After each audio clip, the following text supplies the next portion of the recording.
Arrays గురించి చెప్పుకోవాలి. Arrays లో మనకి ఏముంటది? డెఫినిషన్ ఆఫ్ అరే ఉంటది. వాట్ ఈజ్ ఏ అరే అంటాడు ఎగ్జామ్ లో.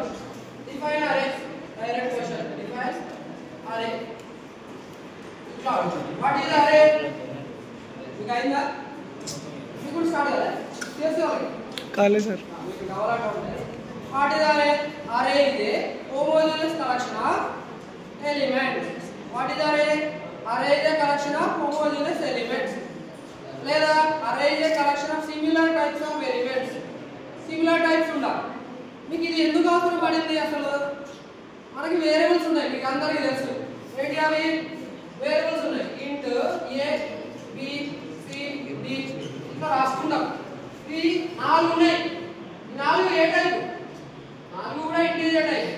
మరి ఇట్లా 4 ఇంటీజర్ టైప్ ఉంటాయి. సపరేట్ గా రాసుకునే వాళ్ళు వీటన్నిటికీ ఒకటే పేరు పెట్టుకుంటే సరిపోతుంది కదా. ఒకటే దగ్గర స్టోర్ చేసుకుంటే సరిపోతుంది కదా. ఎక్కడ స్టోర్ అయితే అమ్మా? ఒక మెమరీ సెల్ పేరు ఏ ఉంటుంది, ఇంకో మెమరీ సెల్ పేరు బి ఉంటుంది, ఇంకో మెమరీ సెల్ పేరు సి ఉంటుంది, ఇంకో మెమరీ సెల్ పేరు డి ఉంటుంది. ఇది మెమరీ అనుకోండి. ఇది మెమరీ అనుకుంటే ఈ మెమరీలో ఇట్లా లొకేషన్స్ ఉంటాయి. లేదా లొకేషన్ 1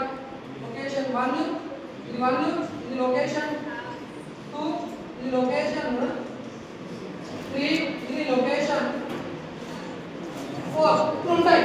ఇవన్నీ ఒకటే దగ్గర ఉంటాయా?